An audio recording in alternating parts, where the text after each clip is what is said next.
You seek the key, but first you must learn the ways of precision, craft, and performance with Acura's all-electric ZDX. With a premium Bang & Olufsen sound system, up to a 313-mile range, and a Type S variant with an estimated 500 horsepower, the ZDX is their most powerful SUV yet. Unlock the energy when you visit Acura.com to order yours today. Save big money on your next landscaping project now at Menards. Menards is your destination for concrete landscaping blocks. We have the largest in-stock selection, ready to take home today. Plus, you can get free estimates fast with our landscape design programs in-store and on Menards.com. Stop in today to check out our landscaping options and for great deals going on in our garden center. Now at Menards. Save big money at Menards. This isn't your average business podcast, and he's not your average host. This is the James Altucher Show.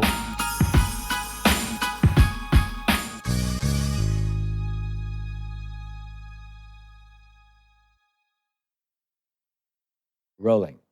So I'm going to talk about Tupac Shakur and what happened with me relating to Tupac Shakur in my first business.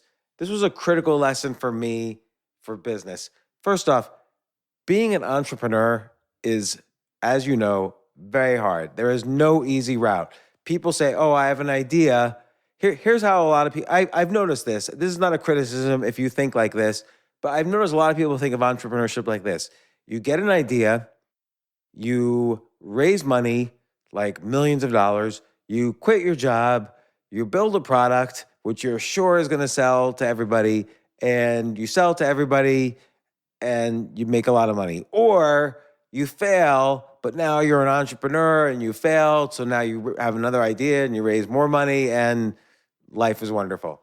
So when I was first an entrepreneur, I was working a full-time job at HBO, and I stayed at that full-time job for 18 months after I started my first company. My first company was called Reset, and I've talked about it before. I won't go into all the details, but basically, Reset was one of 5 or 6 companies that built websites. This was in the mid-90s, built websites, and we focused on building websites for entertainment companies. But I also did the website for AmericanExpress.com, ConEdison.com, which was a utility company. So I did boring websites to make I could charge more money that way.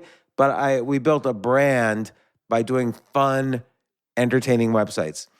Eventually, though, it was so much work, and we were starting to hire people. We had 20 employees already, and I was still working my full-time job at HBO, in part because I wasn't motivated as much by money. I still don't even think I'm really that motivated by money. I was obsessed with making a TV show for HBO. Again, that's a completely other story. Perhaps I talked about it a little bit on my podcast with Sheila Nevins, who worked at HBO. In fact, I just remembered, Jay, remind me this. I have to write back Sheila Nevins. She wrote me, and I'm so bad at so many amazing, wonderful people have written me, and I'm just so bad at returning emails. I really got to get better at it, but I've got to write back Sheila Nevins. Anyway, she was the head of documentaries and reality TV at HBO. She's won more Oscars than any other human being on the planet, I think, because so many documentaries won Oscars, so many documentaries from HBO. Anyway, very creative, somewhat eccentric, but genius person.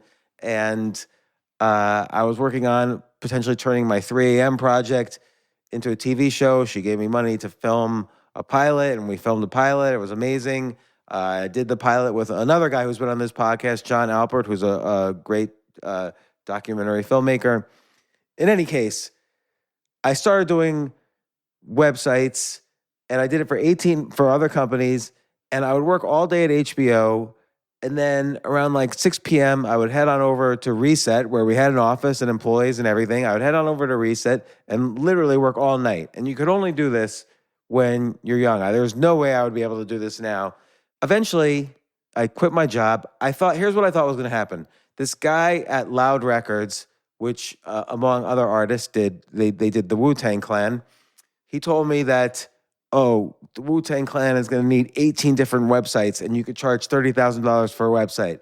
So I figured, I did the math, that's like $600,000. And I figured this is amazing.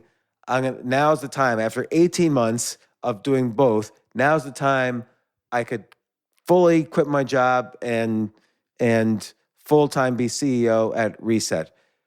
First day I'm at Reset, I called the guy and I said, okay, we're ready to do the 18 websites for the Wu-Tang Clan. I think they wanted a website per album, per artist, per everything. You know, the Wu-Tang Clan has like, and it was interesting working with them. I remember I met this guy, Power. He doesn't sing for the Wu-Tang Clan, but he kind of was their initial manager. The rumor had it, he raised money for the Wu-Tang Clan. He produced their initial album. He raised money for it through, let's call it, illicit activities. I met with Power. He said, "You're one of us now." And so I really felt like, okay, I'm going to do a lot of business with them. He wanted to, I used to go down, me and my friend Elon. So when Elon Schwartz back in 2014 was, I think, the third or fourth podcast I ever did. He was a professional poker player. So Elon and I, on the weekends, we would go up to Harlem, 148th Street in St. Nick. There was this park, and we would play chess all day. And that's right in the middle of Harlem, if you don't know the geography of Harlem. And so Power from the Wu-Tang Clan wanted to, or, you know, he was the manager. He wanted to go with me. They were all into chess. You know, their album was called The Mystery of Chess Boxing. I've played chess with the Jizza. He's pretty good. And anyway, so I did a lot of stuff for the Wu-Tang Clan. Then I did the website for the Source magazine. So the Source magazine was the premier magazine for all things hip hop. It was started by two Jewish guys. God, what was the guy's name? Jonathan. We called him Shecky. I forget if his name was Sheckman or Sheckler, and Dave Mate. I forget again. I'm forgetting all the names. But Ed Young. So the Jewish guys didn't know really how to run a magazine, but Ed Young kind of took over to run it, and Ed and I became very good friends. He eventually became CEO of another company I was involved in, and I remember we should get Ed Young on this podcast. I remember one time Ed Young retired, so he sold his shares of the Source. I think it was about $2 million. Forgive me if I'm out of line here, and or if I'm wrong. And then I remember, I could be wrong on the details again. This is back in 1996 or 97. Ed tracked down through his family history who, so Ed's an African American. He tracked down where his ancestors were slaves, like the exact house or plantation in Virginia, and he bought the house and lived in it. I remember visiting him there and so on. But anyway, we did the Source magazine. We did Bad Boy Records. So on another episode, perhaps I could tell stories about Diddy. So Diddy obviously owned Bad Boy Records. They were famous for not only, all of Diddy's music, but even more so for Notorious B.I.G.'s music. And we did a lot of stuff for them. We did Loud Records, Death Row Records, Interscope, Jive Records, and on, all these sort of rap record labels. And I have stories about all of them. But this particular story is about none of those record labels.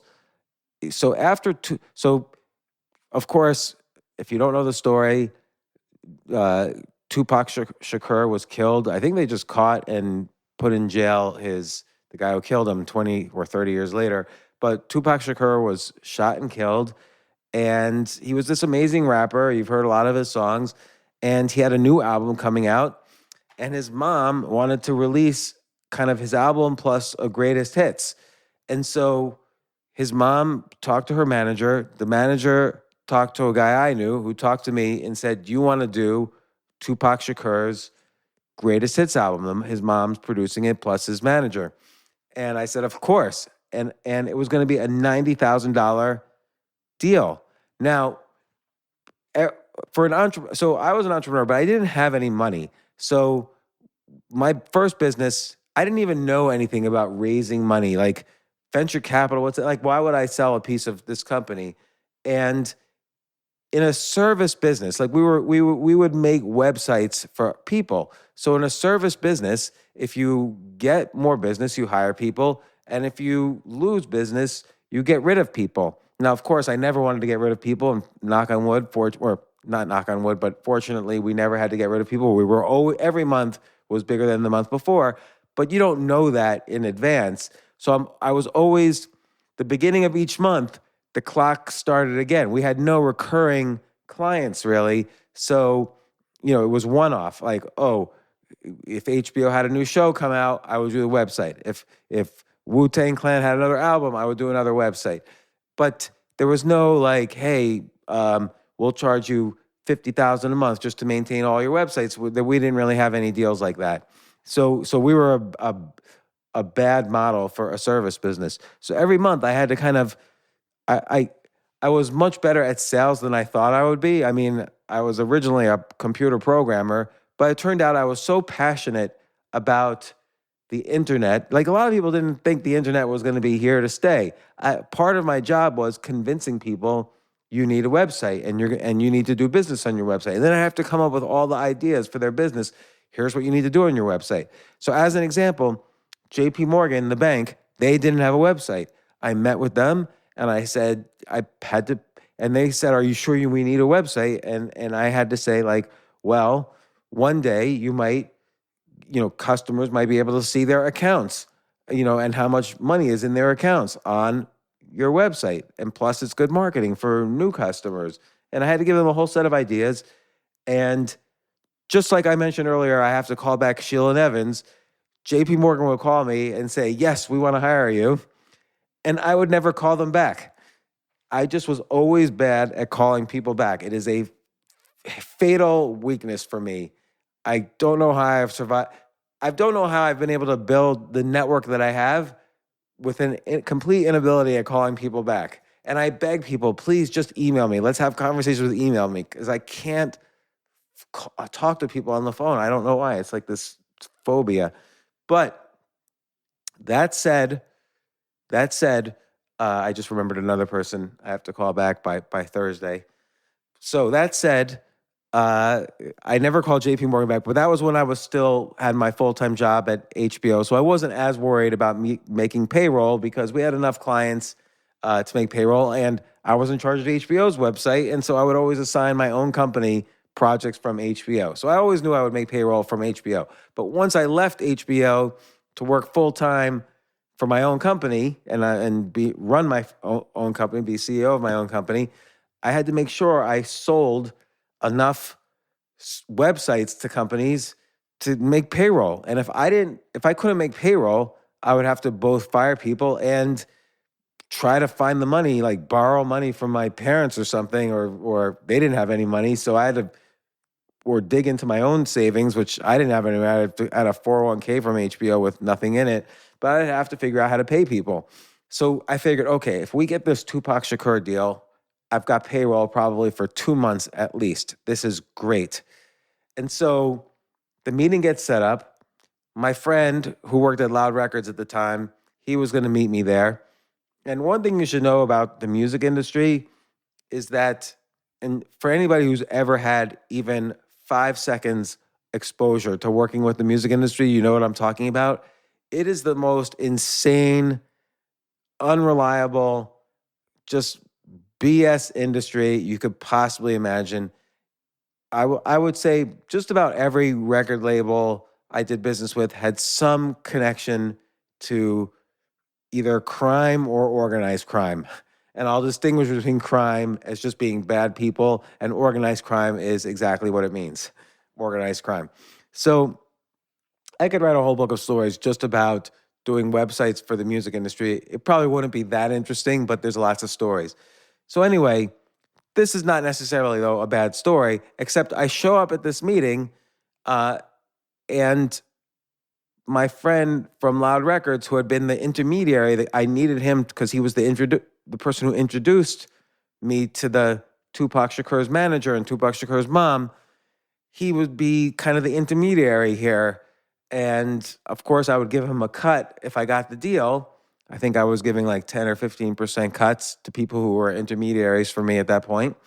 But anyway, he never shows up. And this manager doesn't even know why I'm there. That's what I mean when I say the music industry is unreliable. Why didn't this guy show up? And why didn't this guy, the manager, even really know I was there? Now, I had spoken to him, but he was like, remind me again, like what we're talking about. And I said, okay, from what I understand, Tupac Shakur's mom wants to do a new album for Tupac Shakur. Not only will I make the website, but I will do what's called an enhanced CD. So nobody listened to music online then. That didn't exist. There was something called CDs. You would burn the music onto a CD disc, and people had CD players, and you would put the CD disc into the player, and it would play music. Now, you could also put the CD into a computer. Computers had CD drives, and in addition to websites, my company also made what's called enhanced CDs. So there would be a game, like on the Wu-Tang CD, if you put it in a CD drive, there would be a game with the Wu-Tang Clan, or a game with Tupac Shakur. So I said, we make it, and I had with me, I would show him some enhanced CDs, and I also would show him, the idea is I would meet him and show him all our websites for different record labels and musicians, and also my websites for HBO and Warner Brothers. I did the website for the Matrix movies and the Scream movies for Miramax, and all sorts of fun websites. We made really beautiful websites, and I was proud of them. And the enhanced CDs, I didn't know much about that side of our business, but we did those, and apparently we did a good job. So here's the problem. Take a quick break. If you like this episode, I'd really, really appreciate it. It would mean so much to me. Please share it with your friends and subscribe to the podcast. Email me at altucher@gmail.com and tell me why you subscribed. Thanks.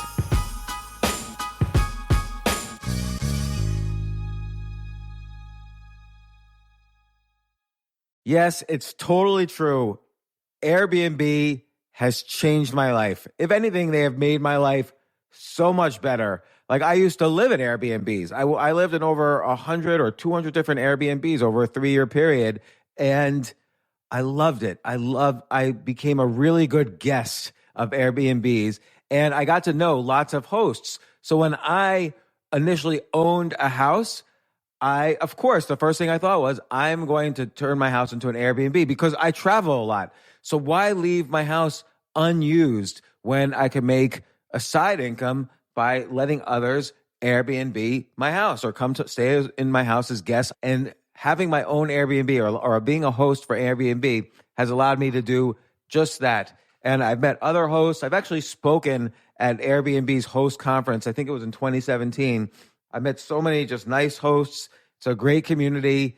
And I love, turning my own home into an Airbnb. Like, I'm traveling to Austin next month. My home's going to be an Airbnb while I'm away, and I'll stay in an Airbnb. I'd rather stay in like a 3-story house Airbnb than in one tiny hotel room in the middle of Austin during South by Southwest. So listen, while you're away, your home could be an Airbnb. Many people host on Airbnb, but there are people who are just letting their house sit empty, who've never thought about it or didn't realize their space could be an Airbnb. Hosting can easily fit into your lifestyle and is a great way to earn some extra money. So if you have a home, but you're not always at home, then you have an Airbnb. Your home might be worth more than you think. Find out how much at airbnb.com/host.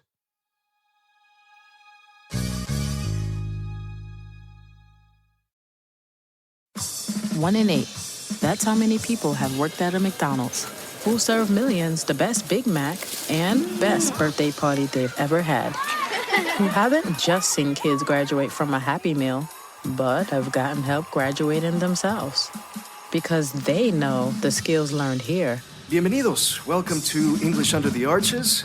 can Por help you favor, grow abra- from here or keep growing here. Hi, and welcome to 1 in McDonald's. 8 start at McDonald's. And when you start, stays with you. Here's the problem. I show up for the meeting, and I explain finally why I'm there and who I am. And the guy's like, great, show me your stuff. Here's my computer. And so he moves out of the way, and lets me sit down in his chair. And I am horrified, or I should say I am terrified, because at that time, there were basically three kinds of computers. So you could have a computer that was based on the IBM PC. So like I don't even know if, yeah, I guess Dell existed, but but all those Dell-like computers and Compaq and all these other computer companies, they made computers that were based on the original IBM PC, and they used the Windows operating system. Or you could have a Macintosh, or you could have a more exotic kind of machine, like a Unix machine. But those were only popular in academia.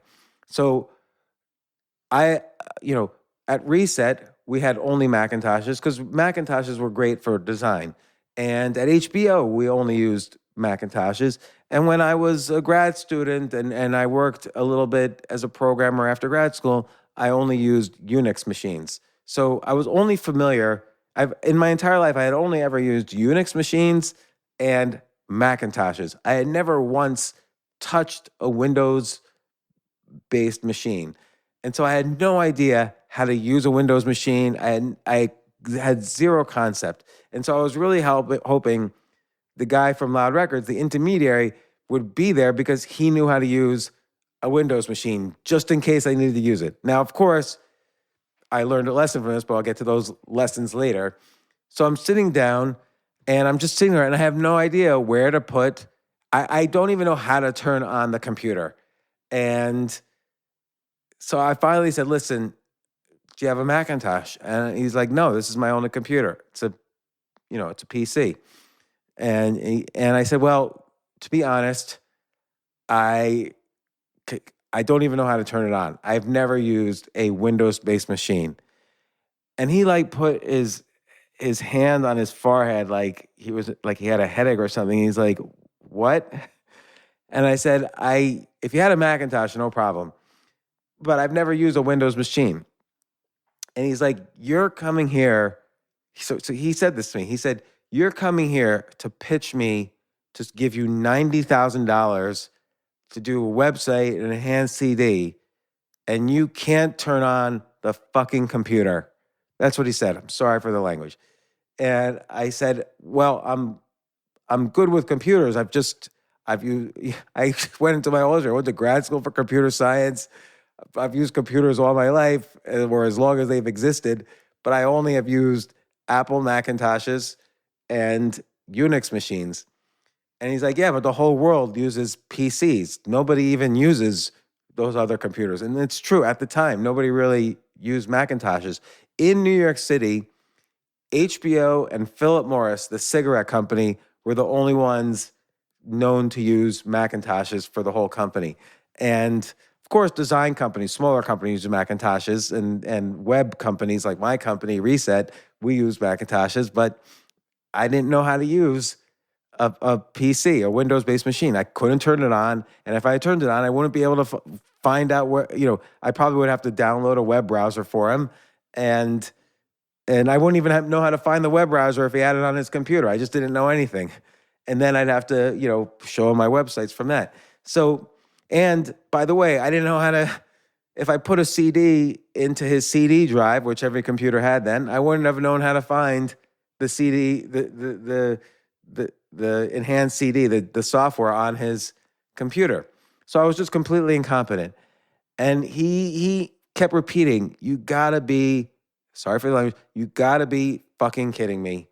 You are the computer guy, you're the website guy, and you can't use a computer. And I'm like, no, I can use a computer. I'm sorry, I don't know how to use a PC. I've never used a PC. So, well, he's like, well, this is just a joke. Like, there's no way we're going to hire you. I don't even know why you came down to talk to me. And he's like, I'm busy. Go. And that's the music industry for you. But he then sat down on his computer. He wouldn't look at me. There was no goodbye. I just stood up and I said, okay, well, thanks. He didn't look at me. He didn't say anything. And maybe I stood there for 1 or 2 seconds, but he was focused on whatever was on the screen, and I walked out. And then everybody at my office, at Reset's office, our 20 employees, give or take. They knew I was, you know, visiting with Tupac Shakur's manager, and this was going to be an exciting project. Do all of Tupac Shakur's websites and his new websites, and you know, people knew that also this is how I was making payroll. I was pretty transparent about that. So I get back to my office, and everybody's surrounding me and saying, "Well, how did it go?" And I said, "It went awesome. It went great." And people were like, "Phew, that's so good." And I said, "Yeah, there's just some details to iron out, but don't worry, we'll figure it all out. And this is going to be a great project for us." So, yes, I lied, but here's the thing. I didn't want to tell people how it actually went because, A, I was ashamed of myself that the meeting was one of the worst meetings I had ever had. I have had worse meetings, by the way, but that was one of the worst.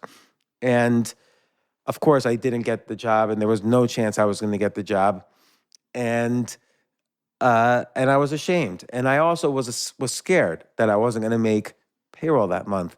And I didn't want people to, if you're the CEO, okay, yes, you want to be honest with your employees and you want to be transparent, but you don't really want to be scared in front of your employees because once you're the captain of the ship, and if the ship's going to sink, then there's going to be a mutiny, and you're not going to be the captain anymore, and lots of bad things can happen. So I wanted to exhibit confidence. I didn't want people to be nervous that they weren't going to get paid that month. I knew I would figure it out one way or the other. Although, to be honest, I was scared to death. I always imagined I wanted to create an environment where my employees at the end of the day could call their parents, and their parents would say, "How was your day today?"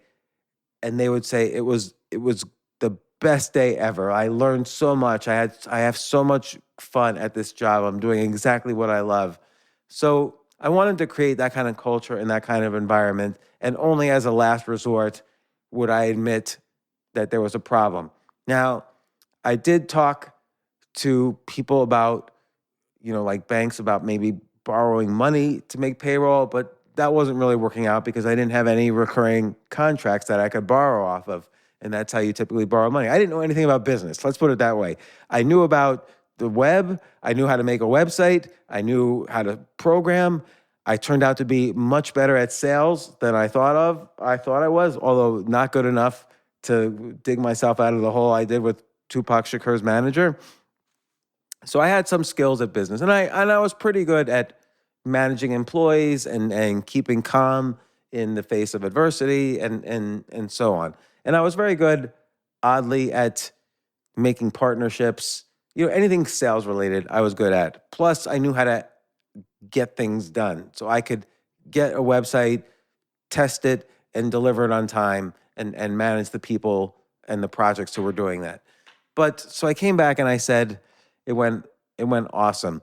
And then, of course, I called this guy from Loud Records, and I'm like, where the heck were you? I completely died in there. And he said, don't worry, that guy's crazy. Don't worry about it, and we'll find stuff for you. And of course, he didn't find anything for me. I did get more jobs that month, one way or the other. I forget exactly which ones, but clearly I made payroll. I was growing, but I knew it's really difficult to be in a service business because you have to constantly please a few people. It's not like I had 1,000 clients. I would have like maybe, 5 to 10 companies at any given point that I was making websites for. And as we grew, it got bigger and bigger. We had more than that. But at that time, maybe I had 5 or 6 go-to clients. So I think I probably got more money from Con Edison that month. And that's how I was able to make payroll. Also, I had, even though they weren't considered recurring, I was always getting new jobs from HBO and from the Source magazine and from Interscope Records and so on.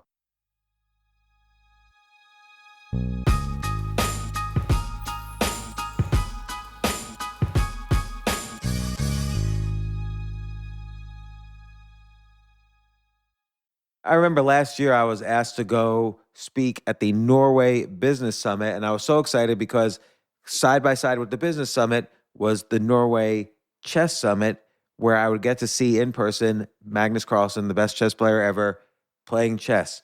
But it was 4 plane rides, like to get to the city that ultimately I would go to. So I really did not want to fly for 14 hours, and they were willing to pay for everything for me. So I at first class. So I didn't want to fly for 14 hours and not be first class. So I had to hurry up and get on the phone immediately to get those first class tickets to a chess tournament in Norway. And listen, this is just like when, you have to know when you want the best of anything, you have to act quickly or someone else will get it instead. And I did not want those seats to fill up. So it's like if you're hiring for your business, you want to find the most talented people for your open roles before the competition scoops them up. I just was talking to a friend this morning where he was trying to decide between some programmers and he waited a little too long, and both the programmers he was interviewing took other jobs, like great jobs. So, what's the best way then to hire the best as quickly as possible? ZipRecruiter. ZipRecruiter finds qualified candidates fast.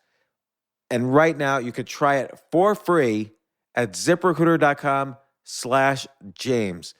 Just try it and see. You'll find out. So ZipRecruiter's powerful matching technology takes center stage to identify the top talent for your roles. Immediately after you post your job, ZipRecruiter's smart technology starts showing you qualified people for it. And I know this because one time I signed up as an potential employee on ZipRecruiter, and I got nonstop. Even though obviously I wasn't looking for a job, I love what I do, but I just wanted to see what would happen because they were a sponsor of my podcast. And the most interesting jobs would pop up in my emails like, hey, you're qualified for this or that. And so it's interesting to see. So just go there and try it. Try ZipRecruiter.com/James. Amp up your hiring performance. Now, this is more for if you're hiring, but amp up your hiring performance with ZipRecruiter and find the best fast. See why 4 out of 5 employers who post on ZipRecruiter get a quality candidate within the first day. Just go to this exclusive web address right now to try ZipRecruiter for free. ZipRecruiter.com/James. Again, that's ZipRecruiter.com/James. ZipRecruiter, the smartest way to hire.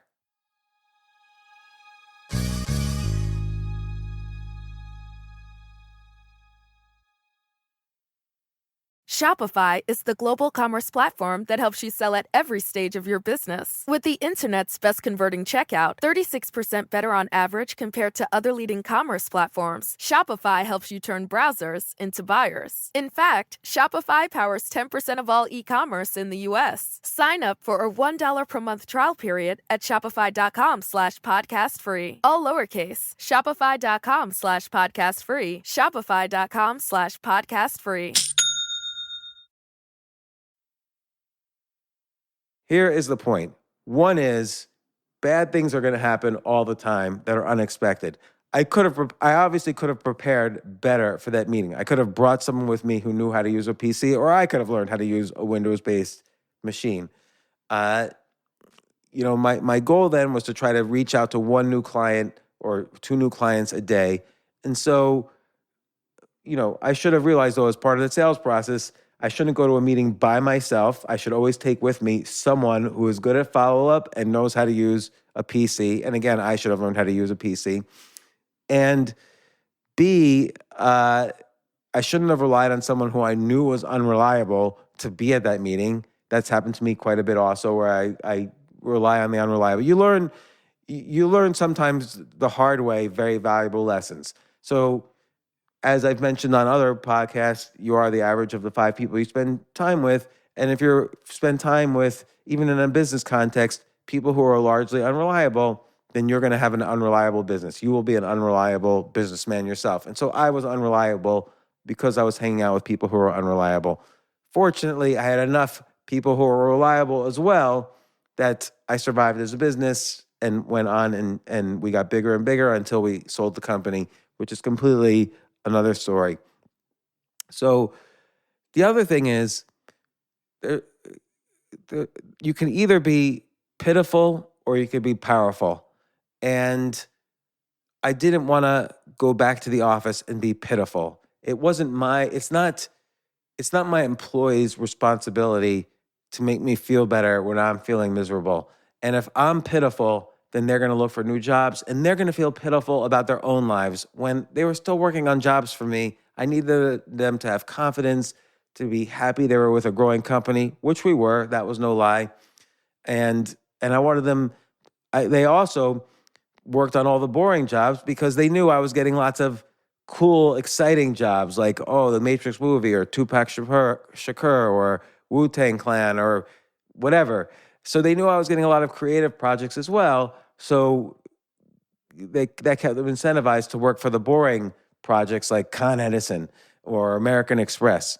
So I wanted them to feel like I was out there pounding the pavement for them so they could do artistic, exciting projects, which we were known in New York City, at least, as being the company that did the most exciting projects. So that's how I was able to attract really great employees for relatively little salary. So we probably paid the lowest salaries in the industry, but we certainly did the most exciting projects in the industry. So I really always reminded myself, you're either going to be pitiful or you're going to be powerful.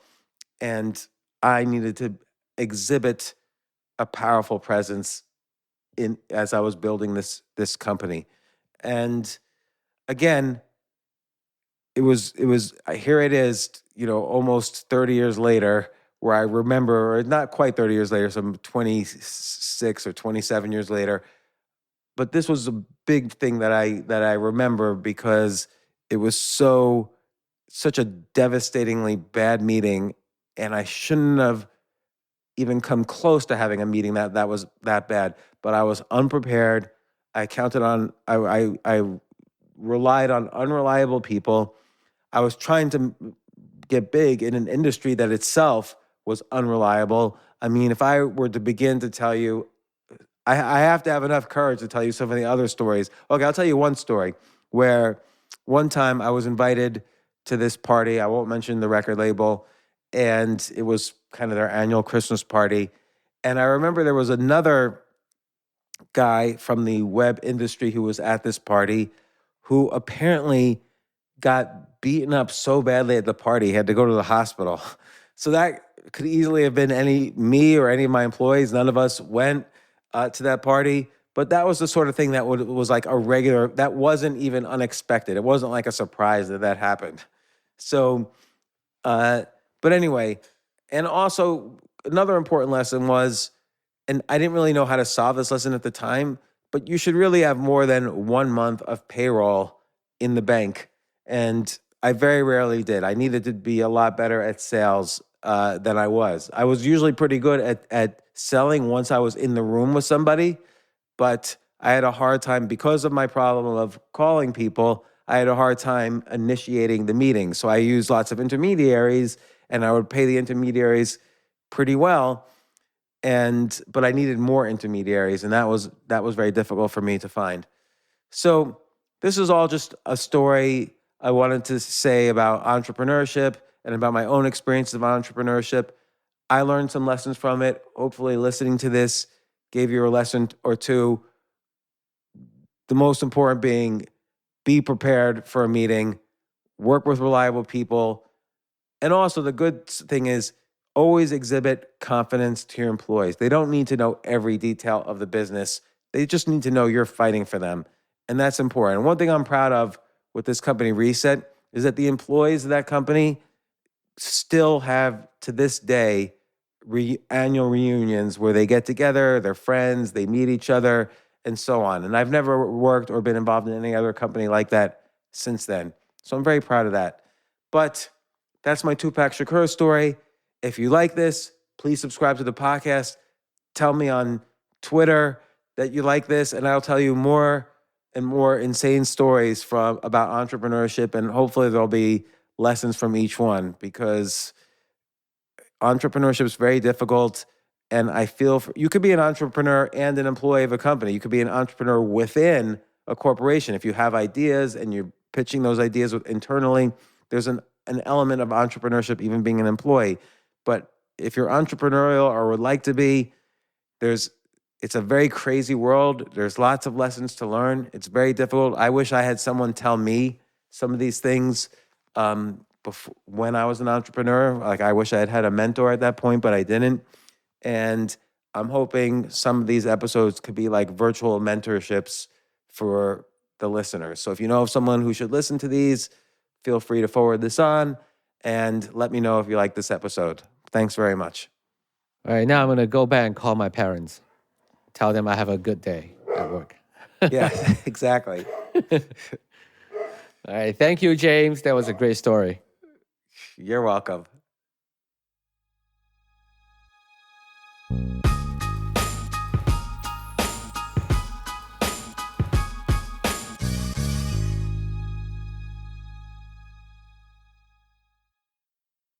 Shopify is the global commerce platform that helps you sell at every stage of your business. With the internet's best converting checkout, 36% better on average compared to other leading commerce platforms, Shopify helps you turn browsers into buyers. In fact, Shopify powers 10% of all e-commerce in the U.S. Sign up for a $1 per month trial period at shopify.com/podcast free. All lowercase, shopify.com/podcast free, shopify.com/podcast free.